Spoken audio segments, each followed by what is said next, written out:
Hey, hey, hey, today is National Avocado Day. I don't make this stuff up, folks. I really don't make it up, gang. It is honestly National Avocado Day here in the United States. I will be the first to admit I don't like avocados. So sorry. I am not an avocado fan. I do not like guacamole. Just not my bag of tricks.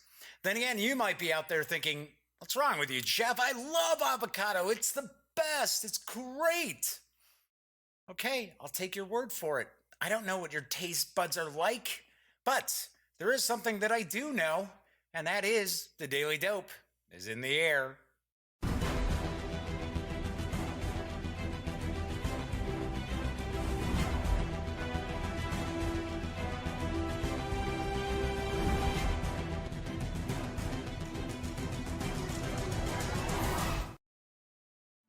Howdy, howdy, howdy, gang. Yes, I'm Jeff McAleer, back once again as your host here at The Daily Dope, presented by The Gaming Gang and sponsored today by Ulisses North America.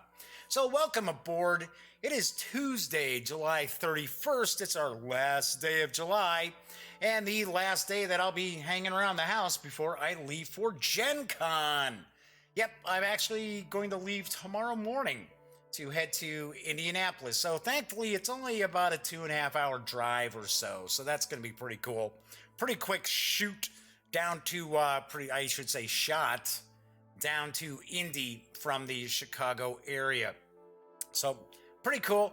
I am going to be flying solo tomorrow. And then my brother, as well as my nephew Cameron, will be popping in for the show. My brother Greg's only going to be there a couple of days, but he always helps out with the camera work. And my nephew Cameron's actually going to go to his first Gen Con. Pretty cool, pretty exciting. I know he's pumped about it. So, welcome aboard. This is a pretty casual show. This is a live stream, so if you happen to be watching live on YouTube, there is chat available.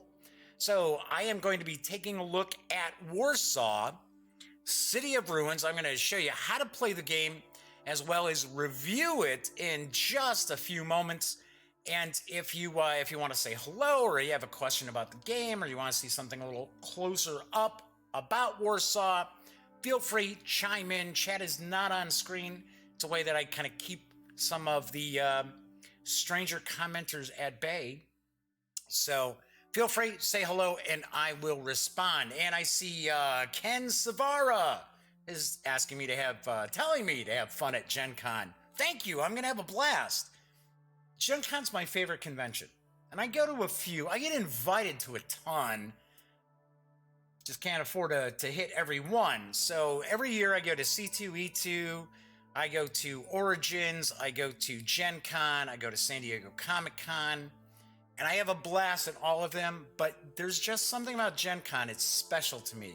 It has a special place in my heart. I love Gen Con.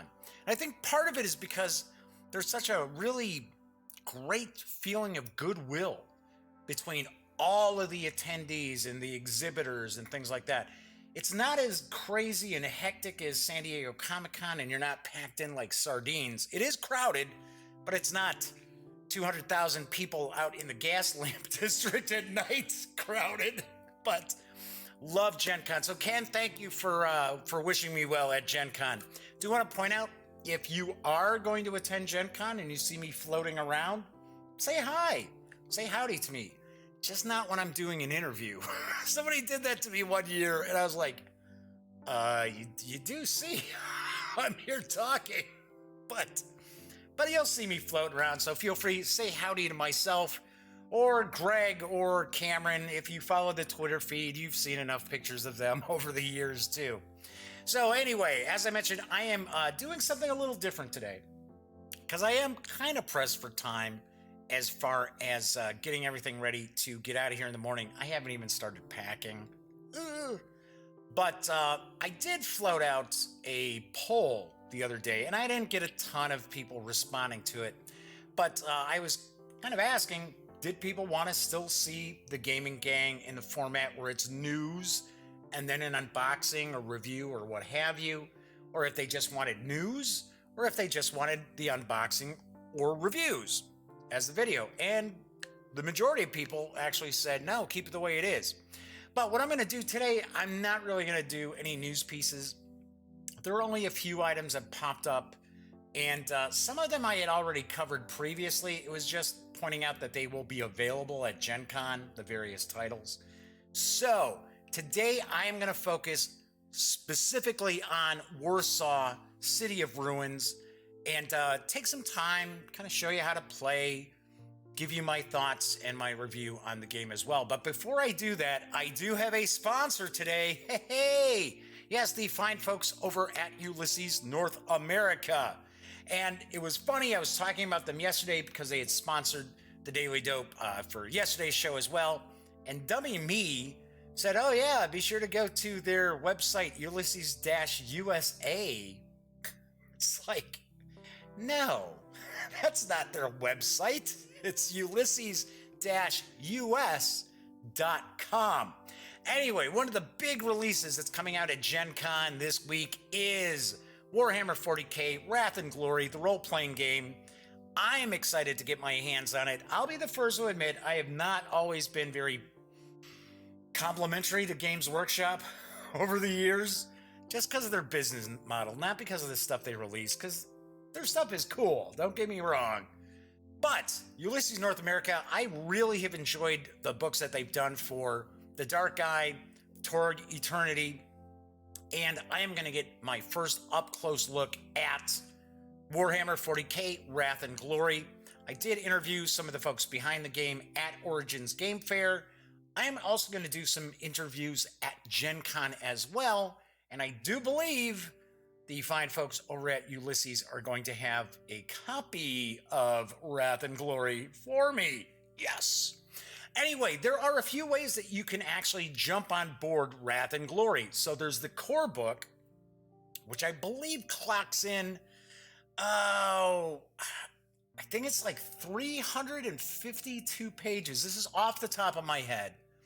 And that hardcover, which is produced in Europe, and if you've seen any of the Ulysses products in the past, the production values are top notch.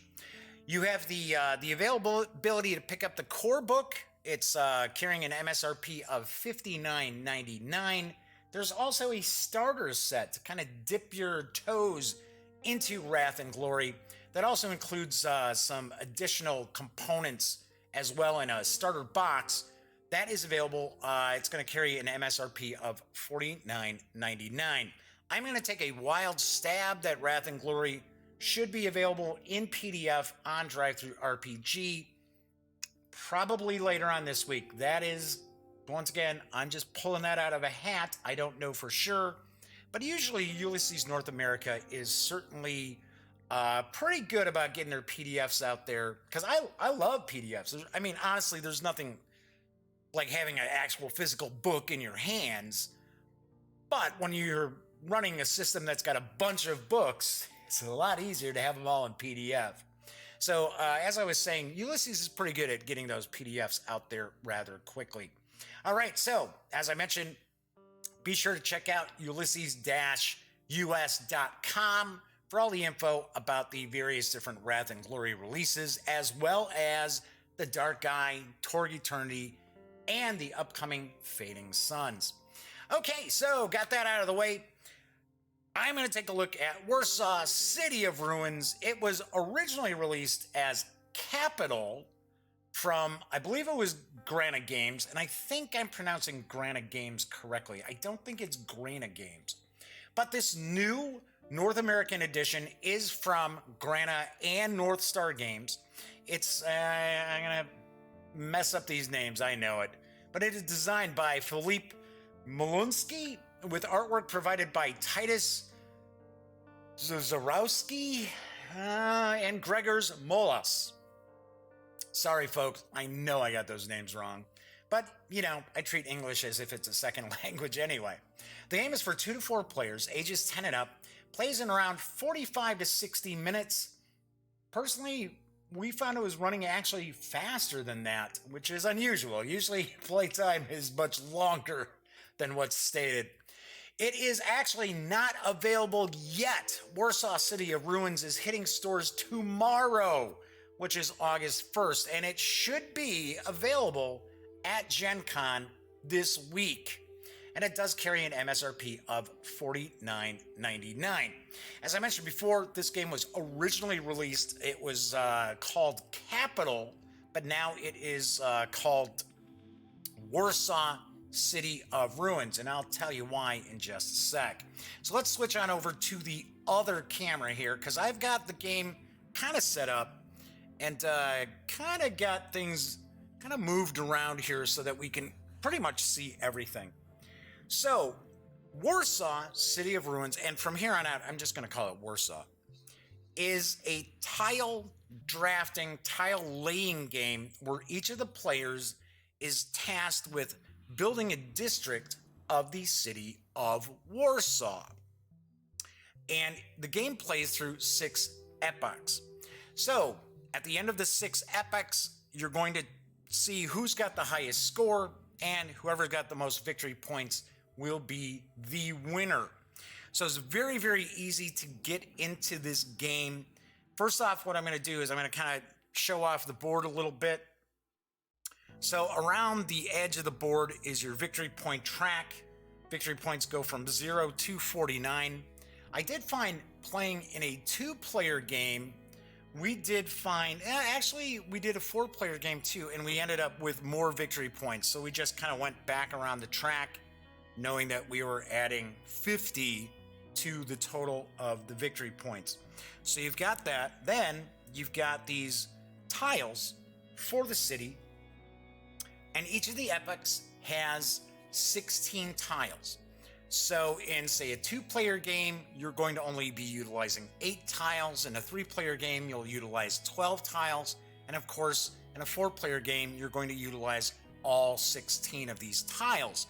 Because what you'll do is each round, you're going to deal out tiles to each of the players.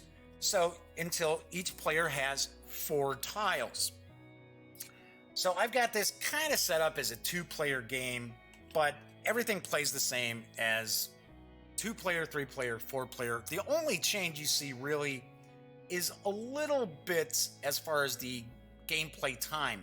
And even with 4 players, after we played it once with 4 players and everybody knew how to play it, we zipped through it again, and it probably took us about 35 minutes. Now, Cameron and I have been playing this quite a bit just as a 2-player game, and we've gotten to the point where we can kind of bang it out in maybe about 20-25 minutes. So don't be scared off by the 45 minutes to an hour. I mean, of course, if you have some folks who have a little bit of analysis paralysis, that's probably going to happen. But for us, we've found that about a half hour, maybe 40 minutes, even with 4 players. So you're going to have these stacks of these tiles, which we're going to take a look at the tiles in just a sec. So we've got the 1st, 2nd, 3rd, 4th, 5th, and 6th epochs, and each one does have the 16 tiles. You're also going to have these milestone buildings here. And one thing that I really, really like about Warsaw is just the history behind it. And this is one of the reasons why North Star Games really wanted to change the name of the game from Capital, which it could be the capital of anywhere, to Warsaw, because this has a very distinct feel to it, because you're going to have all these various different historical buildings and landmarks from the city of Warsaw. And I thought that was very, very neat. I'm going to actually show you something in the rule book as well in just a couple of moments that I thought was very cool too. I'm a huge history buff. People who follow the Gaming Gang, who watch the Daily Dope, they know I play a lot of historical games, a lot of GMT games. I love history, and I love when a game goes like a little bit of an extra mile to give you a nice historical flavor to the proceedings. So these are milestone buildings, and players will be able to receive, 1 player in each of the first 5 epochs will be able to score and acquire one of these milestone buildings. Cool thing about this is this tile is double-sided. So you don't have the same exact milestone buildings in every game. And what I basically did is I just kind of flipped the tile to decide which of the buildings we're actually going to have for each of the epochs. So, and I will show you a little closer the different epochs there as well. There are 3 player aid tiles in the game, which are dual-sided. Strangely enough, for a 4-player game, there are only 3. But I believe the reason why there's only 3 is simply because the punch boards with all the tiles, they would have had to have made another punch board just for the one, because the way the tiles ended up is that you've got size of the box here, right? So you had punch boards the size of this box with the different tiles, and that wouldn't make a whole lot of sense. So there are 3 player aid tiles. I know some people will quibble and say, well, it's a 4-player game, there should be 4, but it's super easy just to, just to share them. And then on one side, it's got a bit of a player aid. Then on the other side, it has the scoring. And I'll talk about that in just a little bit. Each of the players will be represented, their victory points will be represented by these little mermaid standees. Do have to point out, the plastic bases are separate, and there were a couple, the white and the yellow? Yep, white and yellow, because I still have those in the box. The stands, or just the actual mermaid pieces, are just, they don't fit.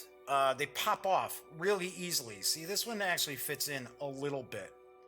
So I recommend you might want to crazy glue these little stands to the standees, which isn't an issue because the cool insert for storage actually has these little areas here where you can lay down the mermaids with their bases and they fit right in.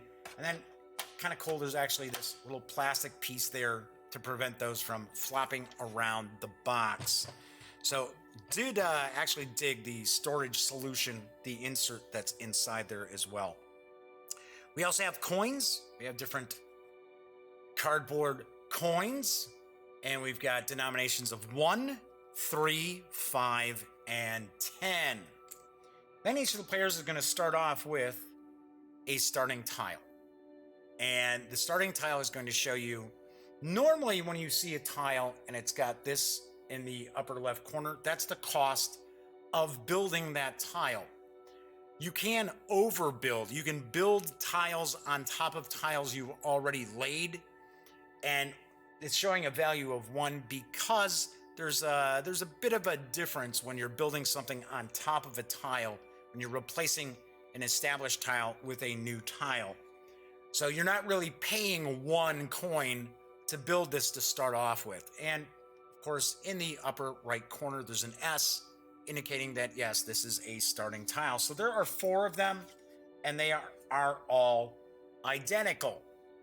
Then we got the rule book, and the rule book's pretty short, very easy to get into the game. It's going to talk about the sequence of play, how you're building your district, because as I mentioned, everybody's building their district of Warsaw. Then it's talking about the scoring and the income phase.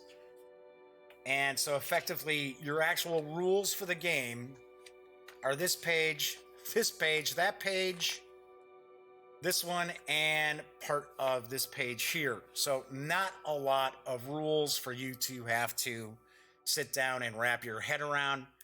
I found this super easy to get into. So did Cameron. Cameron's my 16-year-old nephew who's part of the gang, plays a lot of stuff with us. His other friends from high school that have popped over, there's another Cameron, and then there's Kyle, there's Daniel. They were all playing this at some point in time too. They didn't have any hard time figuring out the rules. Now, actually playing the game well, that's a different story, and I'll get into that in just a bit. But as I had mentioned, what I thought was really cool, being a fan of history, each of the public buildings as well as the milestone buildings actually have a bit of a write-up, usually a couple of paragraphs, One basically telling you what is the building? What did this building represent? Because you're actually going to start building Warsaw in the, I believe it's the 14th century is the first epoch. And then you actually carry on into the modern day. So it's going to talk about the different buildings, kind of clarifies what that building does, what is that effect, what special effect it gives you. Usually that you'll find it's going to give you income, or it's also going to give you victory points, or possibly even both. So I thought that was very, very cool. I like the artwork. The artwork's very nice. But the reality is most of this rulebook is actually devoted to the milestone and the public buildings. So very, very nicely done. As I mentioned, didn't have any problems, no head scratchers, got right into it. Okay, so as I mentioned before, this is a tile drafting, tile laying game, and each of the players is going to be building their district of Warsaw. So let me grab a quick sip here.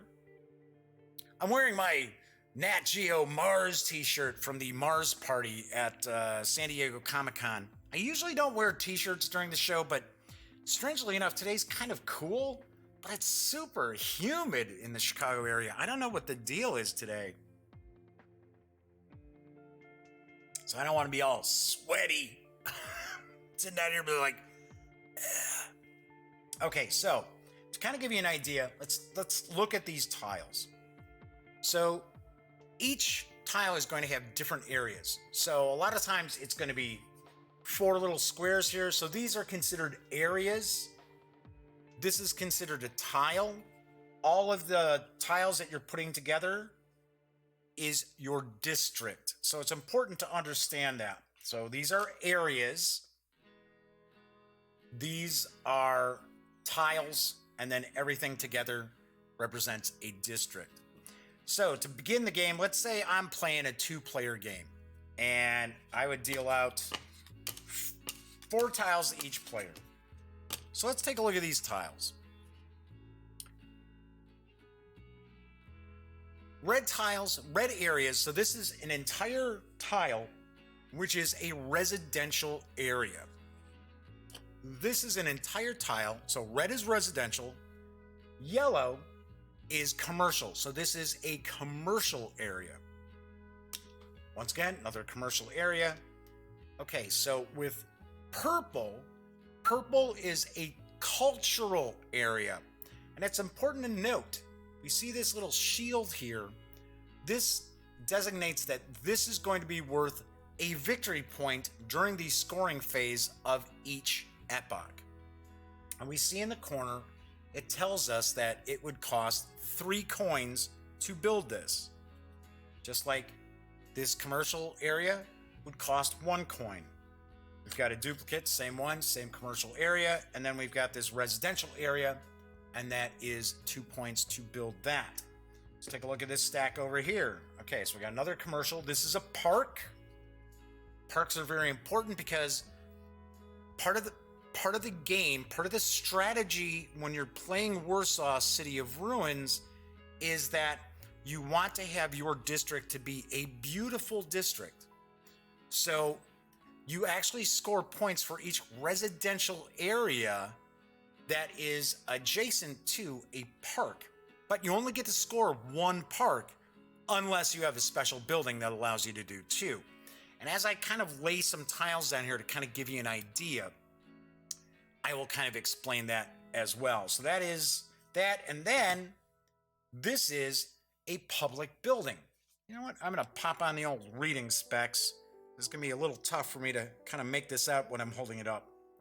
So this public building here would cost 2 coins to build, and then it's going to give you a special effect. Some special, it's not, I wouldn't say it's a special ability because it's usually just something that's going to give you victory points or coins or both.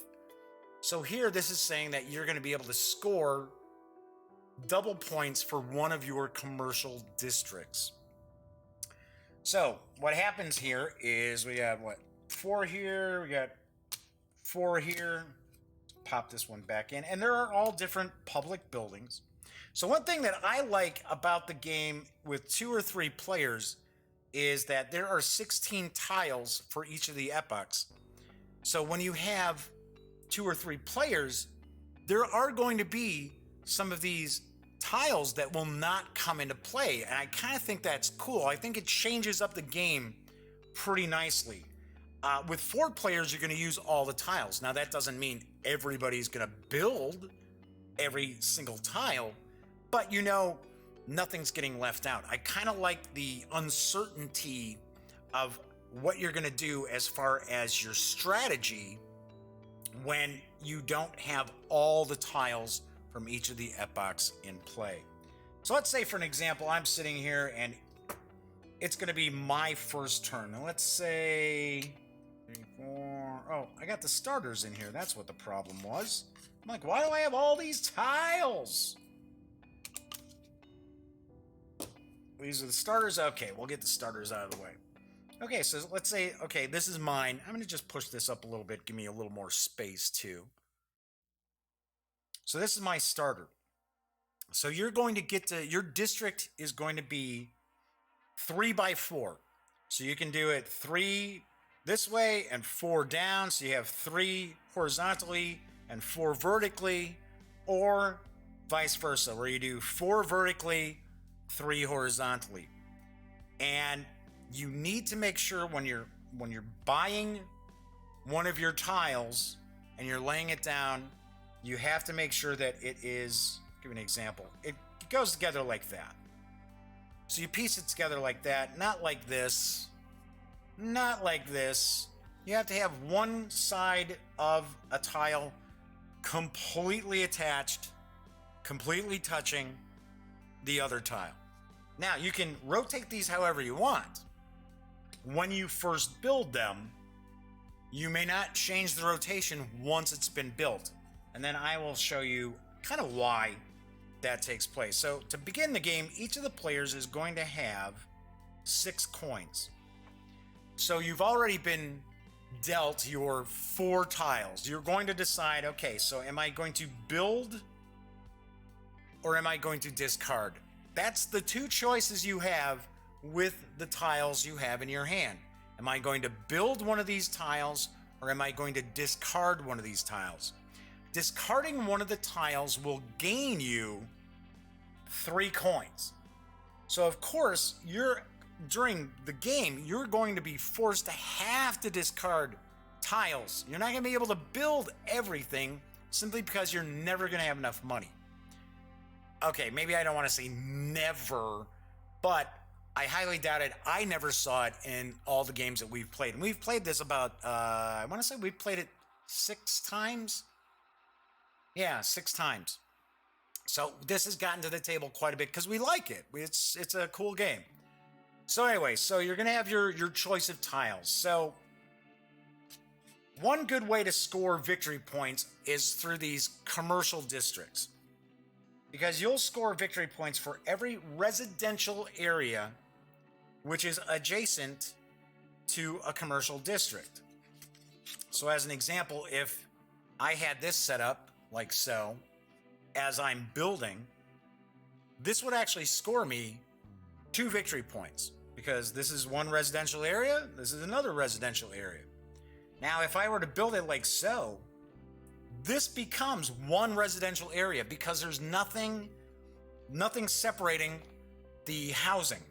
The buildings here, the red buildings are all connected. That works the same exact way with parks. So if I dropped a park like this, and then which is a legal move. One thing that took us a second to realize when we were looking through the rules is, because a lot of times with tile laying games, you have to be able to connect a like thing from one tile to another tile. So for an example like this. That is not the case in Warsaw. This is a completely legal build move if I want to put another park here and have this park here. Completely legal. And a lot of times you're going to want to do these things as you build. Now, as we go further into the epochs, we're going to see more of these tiles come out that have multiple areas on them. Whereas early on, you're going to see large parks, large residential areas, large commercial areas. If I remember correctly, we do not see manufacturing in the first one or two epochs. There's also transportation, things like that. And I'm going to show you those as we move along. And one thing I thought is also cool is as the epochs change, the actual artwork changes just a touch. And it's funny when you notice it's almost like a little Easter egg that by the time you get to the 6th epoch, if you're dropping down a residential area, there's usually like little clotheslines hanging out the windows, things like that. I thought that was kind of cute, kind of cool. And like the commercial area will actually have, there'll be signage on stores and things like that. All right, so for an example, it's my first turn. I decide, okay, I'm paying my 1 coin and I am going to build my residential, I should say my commercial area next to my residential area. All right, once I've done that, then my remaining 3 tiles would be handed over to the other player. Or for an example, if you're playing with 4 players, you're going to go around the table and hand off the remaining tiles. So that is the tile drafting aspect of the game. Is you don't get to choose all 4 of those tiles. So there is a bit of a strategic way to look at the game too. Is when you first see, especially if you're playing with fewer than 4 players, when you've got your tiles.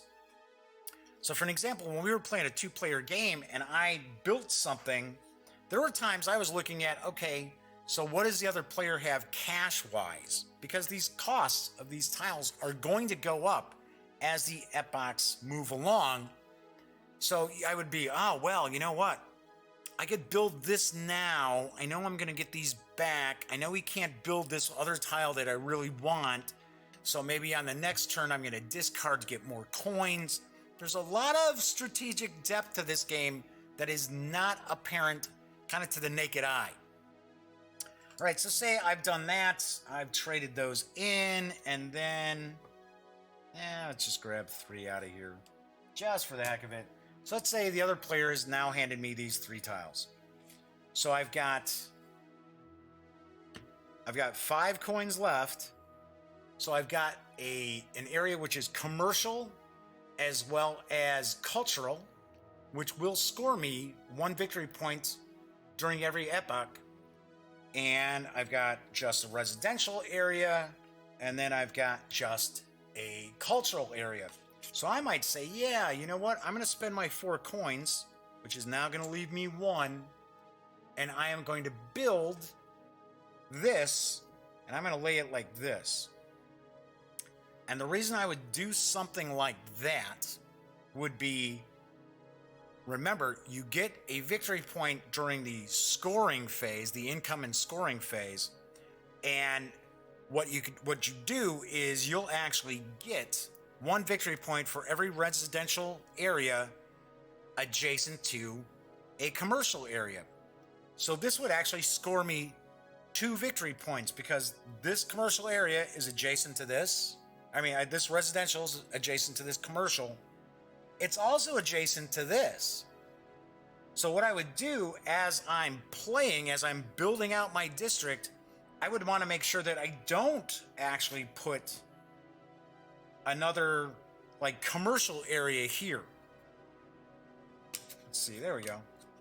I wouldn't want to do this because what that suddenly does is now this just makes this all 1 commercial area, whereas this counts as 2 commercial areas.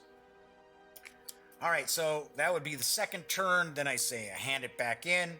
Well, now I only have 1 coin left. I know I'm really not going to run into anything that I can actually build for 1 coin. So this is the point where I would probably discard so I could get 3 more coins. Bang, bang, bang. Oh, silly me. I'm saying victory points for the commercial. It's actually coins for the commercial. You get victory points for different things, and it's on this scoring tile here. And I'll go through that when we get to the point where we're actually going to the income and scoring. So let's say I decide, okay, it's my third round, third turn, whatever you want to consider it. Okay, I'm going to discard a tile, and I get those 3 coins. And then I get tiles back, and just for the heck of it, let's get us a public building here.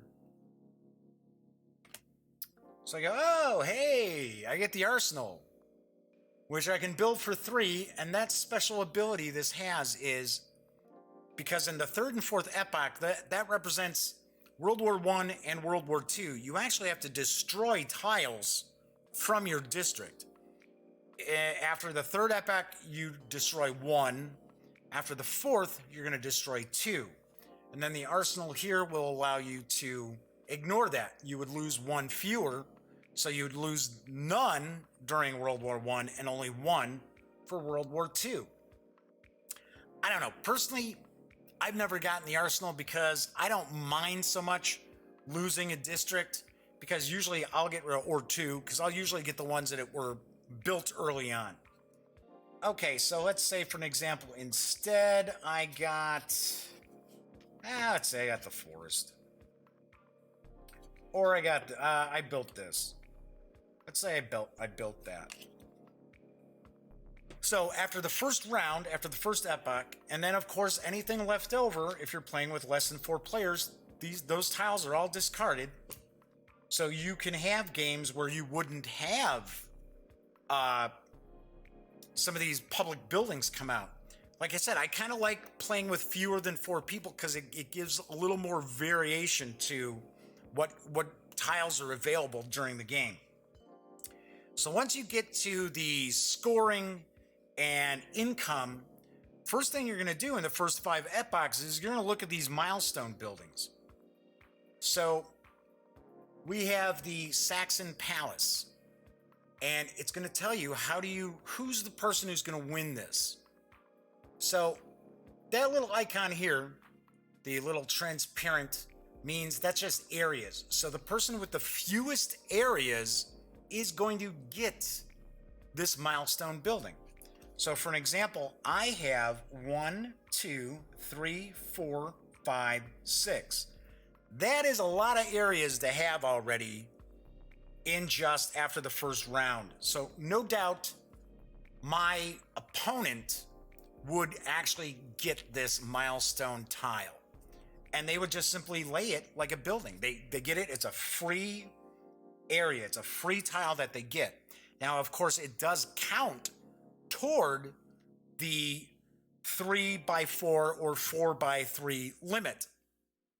There is a building that is available in the game which does give you a 4x4 grid. If that pops up, everybody's trying to get that. But most of the time, the vast majority of the time, you only have the 3x4 or 4x3 to work with.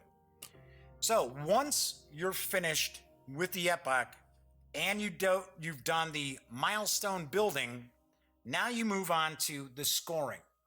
And this is the scoring tile here. So you've got victory points, and you also have cash money. You get coins. So, and I misspoke when I talked about victory points for the residential areas next to the commercial. It is coins that you receive. So you get victory points for every residential area next to a park. But if you flip this over and take a look, there is a chart here. So the more residential areas you have adjacent to the park, the more victory points. And it's not necessarily a 1-for-1. So for an example, if you notice here, if you have 4 residential areas, you would get 5 victory points, and so on and so forth. It's pretty tough to string together the tiles where you have a really big park that's running through the whole district. It's pretty tough to pull that off, but it can be done, and that is a viable way to try to score yourself a bunch of victory points. So that's what you would do. So for an example here, let's say I'm the red player, I would have 1 victory point from my 1 residential area adjacent to a park. Then we look at culture. Culture's the next one. Culture's going to tell you how many victory points do you score for your culture. I have a shield here. Now remember, this is upside down because this is how I wanted to build this. But the shield does show that's 1 victory point whenever we score. So that's going to be another victory point. Hooray! Then we do commercial. So now you get 1 coin for every residential area adjacent to a commercial area. So I would get 1 and 2 for this one right here. And I would also get 3 and 4 because they're adjacent to this one right here. So that's pretty cool. So I would get 4 coins to add to my total that I had. Next, we move on to industrial. And industrial, like I said, the first couple of epochs, you really don't run into industry. Maybe it's the second one they pop up. But it's kind of funny because you'll actually lose victory points if you have the manufacturing area next to a residential area. So interestingly enough, Cameron and I were playing a 2-player game and it was super close. Most of the time, the victory points are really close. I have not seen anybody run away with the game yet. But I was able to beat him because he had manufacturing areas next to residential, and those are going to be the blue. But you'll also score whatever victory points or coins are shown on those manufacturing areas. Then we have transportation, which we haven't seen yet. And transportation hubs, you need to have at least 2 to be able to score victory points. And they must not be adjacent to each other. They have to be spread out a little bit. And then we get additional victory points and coins from our public buildings. So for an example, even though I didn't get the Saxon Palace, the Saxon Palace is showing that you will get 2 coins at the end of every scoring phase. All right, so let's get rid of that palace. I don't have it. And let's just kind of jump ahead a little bit. Let's fill this out. Let's fill this district out a little to kind of give you a better idea. So let's, and I'm going to just pull these at random. I'm not even going to actually play them. We're going to do something like that. Come on, really? Jeez, come on. Let's get some good stuff here. Okay, so here we got, there's one of those residential districts. Don't think I would want that. Now, of course, I could move this down because I haven't hit my 3rd. And I might want to do something like that. Say maybe I built this public building. So in the 3rd, at the end of the 3rd epoch, that's World War I. And the rules didn't necessarily specifically state how you destroy one of your tiles. Do you do that before the milestone is awarded, or do you do that after the milestone is awarded? So what we were doing is, it just made sense to us that because the World War I is supposed to be taking place kind of between the 3rd and 4th. So we did it where, yes, the milestone building would be awarded, then you would have to destroy one of your tiles, and then we would do the income and victory points. Same thing with World War II. We did it between the 4th and the 5th, but that time you have to get rid of 2 areas, 2 of the tiles. And once again, we said, okay, so we'll award the milestone building, then you get rid of, because, you know, somebody may not even want the milestone building, so they could actually destroy that milestone building they just got in the war period. Actually, I would have put that down there. All right, so for an example, let's say we've gotten past, we're in the 4th. There we go, here's manufacturing. So we see manufacturing and transit. So the manufacturing would give the 2 coins. And then a lot of these buildings, for an example, like this Grand Theater, would be awarded to, this is a milestone building, this would be awarded to the person who's got the most cultural areas. And then you would actually score victory points for every adjacent cultural area to the Grand Theater. So for an example, here is a cultural area, it's adjacent. That would score me a victory point at the end of each round. So let's just kind of fill these out a little bit, and then I'll kind of show you the final outcome.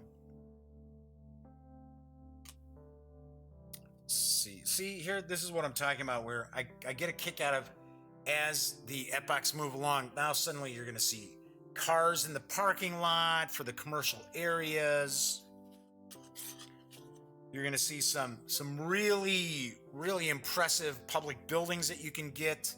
So for an example, all areas cost three coins less to build. See, now we've got different looking manufacturing area. But as you can see too, the cost of these tiles has started to climb.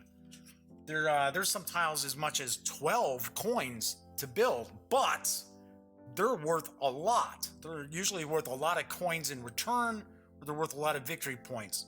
There are some public buildings as well that can be just ridiculously powerful.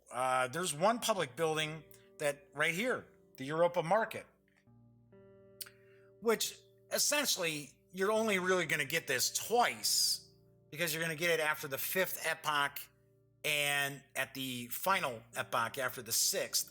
But if you look, it's going to give you 15 coins during that scoring and income phase. So let's see, let's say we did this. And then we did, just for giggles. So, just like so, that would be a finished district. Unless I had that special building that allows me to go 4x4. But this would be a completed district. Now, it's possible that you complete a district and the game's still going. So what happens there? And you can do this at any time, which I kind of thought was kind of cool too, because things would pop up.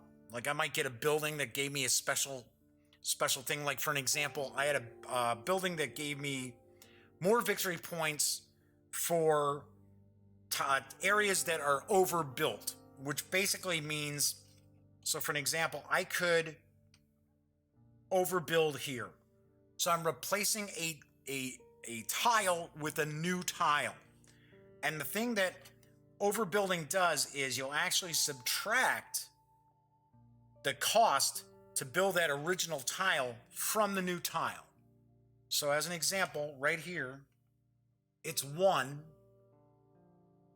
And this one that I'm looking to overbuild is a cost of 4. So the reality is it would only cost me 3 coins to overbuild this. Just like so. Kind of give you an example. I wouldn't build it like this because I still want to get the coin from this residential area. So if I built it like this, I wouldn't be getting that coin during the scoring. That is something that's important when playing the game, and it was something that some of the gang didn't catch on to really quick until after, because I'm usually the kind of person who we play the game. Whoever's new to the game, I don't really kind of explain strategies and stuff like that. I let them kind of wrap their own head around the game. And then when they sit there and go, wow, I can't believe, how did I lose?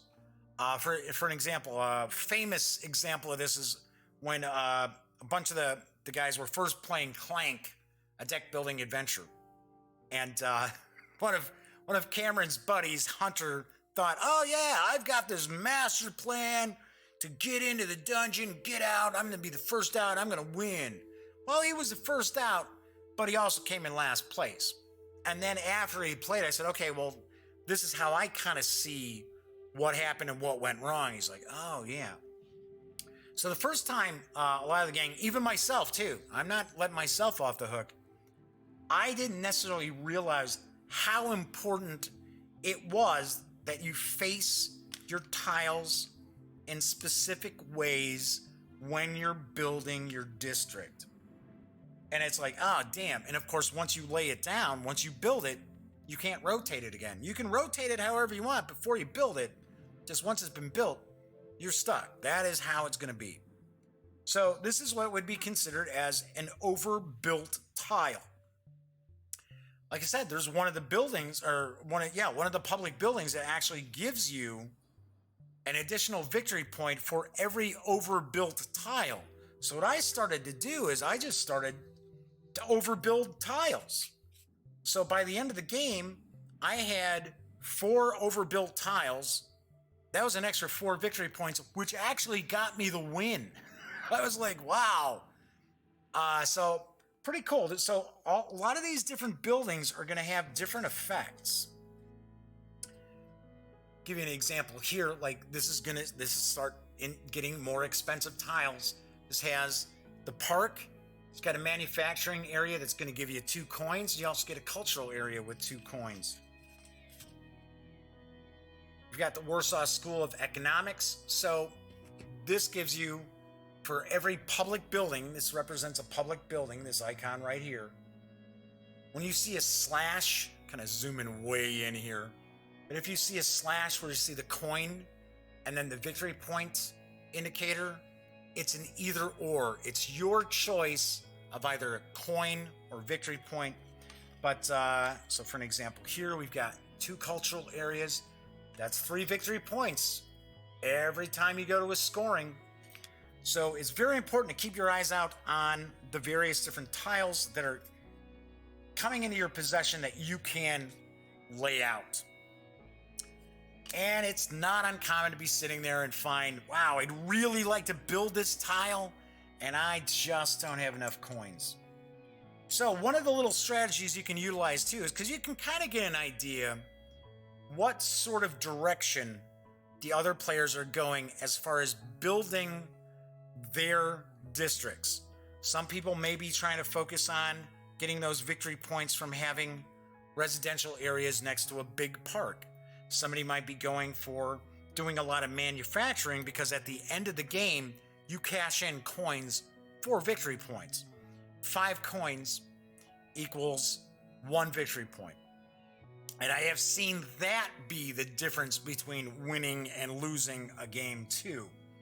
So you've got some people might be going for, every time they run across a transportation tile, they're trying to make sure that they can build that transportation tile, because you get 2 points for every transportation tile, 2 victory points that you have, as long as they are not adjacent. So for an example here, this wouldn't get me victory points with this tile because it's a transportation hub, basically, right next to another transportation hub. There's ways where you can score extra victory points when you have transportation icons on the outer tiles of your district. There's a bunch of little things in here that don't make the game more difficult, but adds some cool little wrinkles to the gameplay. It's not you're just simply, oh, I'm just laying these tiles out to try to get, as many victory points as I possibly can, or as many coins as I possibly can. It's important to pay attention to the public buildings you get, as well as the milestone buildings that you get, as well as trying to keep things out of your opponent's hand. And that's why I had mentioned that you can get a feel for what kind of strategy, what kind of approach your opponent is taking, or your opponents are taking, as far as trying to win the game. And of course, your victory point tracks, they're going to show you as you're going along, so you know exactly how far behind the other players you are. And you can see how much money they've got that they're going to be able to cash in at the end of the game. So one trick you can play too is that when you need more coins, and you're going to discard one of the tiles, discard a tile that you know your opponent probably will want, because you're going to get money from it, you're going to get the coins from it, and you're going to take that out of the game so that they will not be able to build that tile. There's been times where we were playing and I see that my opponent has very little money. Maybe I've got a bunch of money, and there are some pretty cool, expensive tiles that I could build. I know he's not going to be able to afford them, so I might make sure that they're getting stuck with the high-priced tiles that they can't build anyway. So their choice is going to be leave them and give them to the next player, or discard it so they can try to get some cash. So there are different ways that you can kind of mess around with your opponent. I mean, you can't impact them directly. I mean, this is a Euro game. You don't see a lot of direct confrontation in Euro games. But I like the fact that you're not just playing in a vacuum, that you are not only trying to build your district to score you the most victory points as possible, but you are also looking to keep victory points out of your opponent's hands. And by paying close attention to what they've built, as well as what tiles are available during that round, will have a major, major effect on playing the game. All right, just a couple other things I would add real quickly. With the milestones. The milestones are always awarded. And for an example, this palace here is whatever player has the most public buildings would receive this milestone building. Well, I do have to point out, it's very, very possible that players are tied. You might have 3 players all tied with the same number of public buildings. So what happens in this respect would be whoever has the fewest coins, whoever has the least money, is going to earn this milestone building. If there's still a tie, then what you're going to do is whoever's got the fewest victory points is going to receive that building. Didn't really run into anybody being tied after that. Yeah, I'm sure it's possible, especially early on. But in that case, I don't know. In that case, maybe you wouldn't award this milestone building. I don't know. I have no idea. But like I said, usually there's the tiebreakers that somebody's going to get the milestone building. So, okay, at the end of your 6th epoch, then you're going to score your victory points one more time. You're going to score your coins. You're going to do yield scoring and income. Once you've done that, you're now going to take the coins that you've got and you're going to cash those coins in, with each 5 coins equaling 1 victory point. And I'm telling you, you're going to try to squeeze every last victory point you can possibly get to secure the win. So I won a game where it just happened to be that I had tons of dough because I had all these coins coming in every turn. And remember, you can't just continually be building. You only have, the 3x4 normally to build your district. So I had a bunch of coins left over, and I squeaked out the win by trading those coins in and getting the victory points for 1 VP for every 5. So that, in essence, is how you play Warsaw City of Ruins. You go through the 6 epochs, you draft your tiles, you decide, am I going to build a tile? If so, you're going to pay the value of that, minus if you're overbuilding, minus what was already sitting there. Now, if there's, say for an example, this was a 5 value and I built a 4 on top of it, I don't get the coin. You never get coinage back. You never get money back from overbuilding. You just get a discount on what you spend. So once you've gone through the 6 epochs, you do all your scoring, victory points. Whoever has the most victory points is the winner. If there's a tie, Whoever has the most victory, well, you tie with the victory points.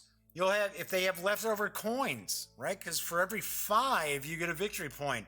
But you may have a few leftover single coins. Whoever has the most single coins is the winner. And if you're still in a tie, well, then it is a shared victory. All right, so that is Warsaw City of Ruins. So what do I think about it? Personally, I really like the game. I was pleasantly surprised at how much I like Warsaw City of Ruins. And it's not because for any other reason other than I'm thinking, it's a Euro game. Sometimes Euro games leave me kind of cold. But there really isn't anything I've ever played from North Star Games that I didn't like. Okay, Crappy Birthday, I was like, But that's a party game. That's more my personal preference. I'm not big on party games. I really enjoyed Warsaw City of Ruins. I like the fact I like playing it with fewer than 4 players. I enjoy it with 4 players, don't get me wrong. I like the fact that with fewer than 4 players, each of the epochs, there are going to be tiles that will not come into play. Tiles that don't get shuffled out. So I kind of like that little inkling of mystery here. It's like, what happened to, once you've played it enough times where you're like, hey, that one building is supposed to come out in this epoch. I haven't seen it floating around.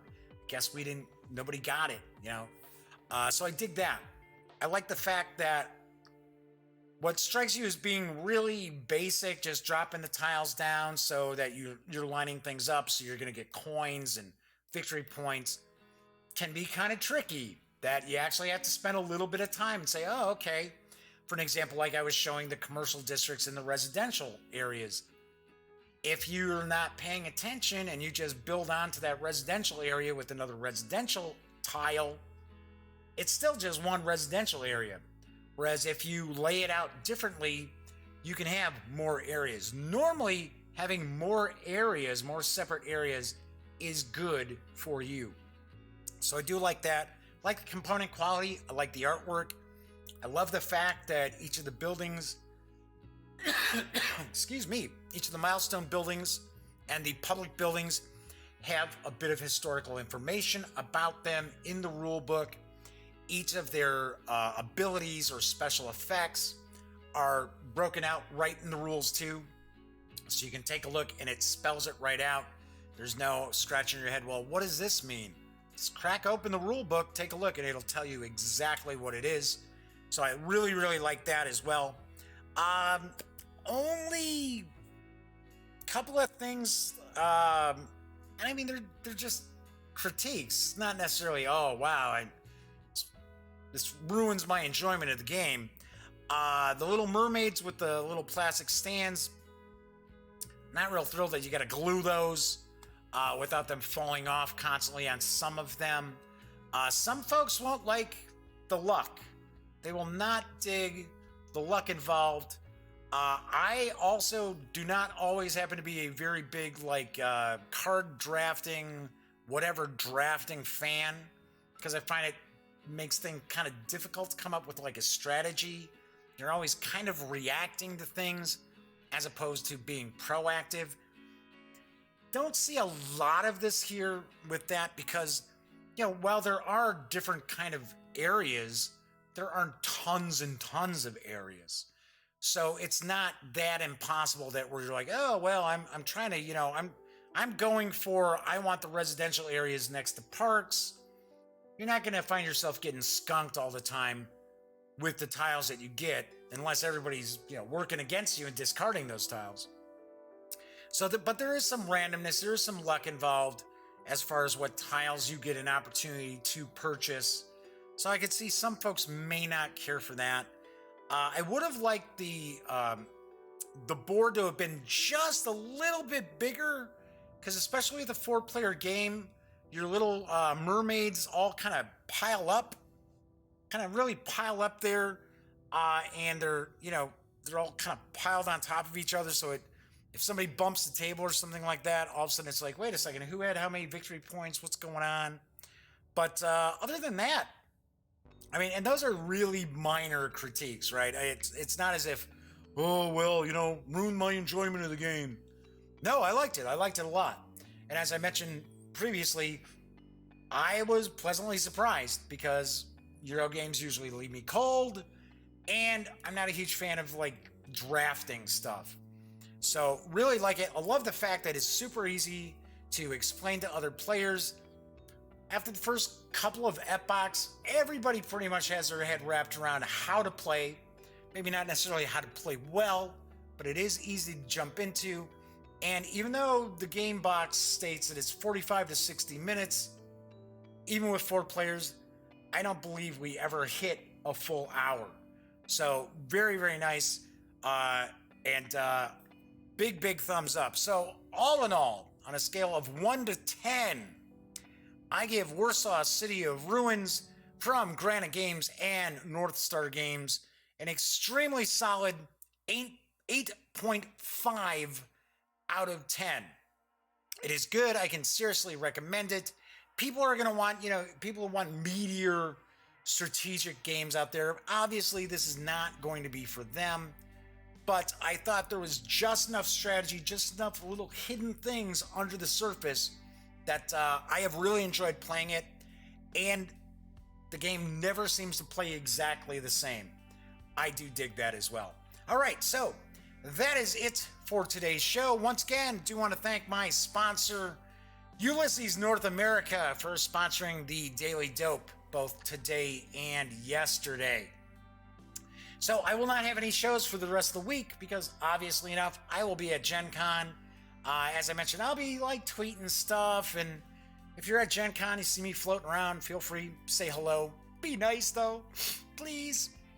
But Monday's show, I'm not positive if there's going to be a Monday show. It all depends on how exhausted I am from Gen Con, because Gen Con can be pretty exhausting, especially since really the convention's 24 hours a day, and I do a lot of gaming at night. But I know I'll have a show on Tuesday. I have that Deadpool giveaway that I'm going to announce how you can score, so that's going to be cool as well. And I will take it from there as far as what will be on shows next week. I'm sure I'm going to have a lot of new stuff to show off, as well as I've got some other stuff I need to get reviews of out there as well. Okay, so when you're not watching the Daily Dope or checking out other videos from the Gaming Gang, be sure to visit thegaminggang.com for all the latest in gaming news, reviews, comics, movies, TV. Come on, you know the drill. Get your geek on at thegaminggang.com. Once again, I'm Jeff McAleer. Enjoy the rest of the week. I know it's going to be quite a few days till the next episode of the Daily Dope. But have a wonderful week, great weekend, very safe. And I will be back next week with an all-new show. And as always, thank you very much for watching.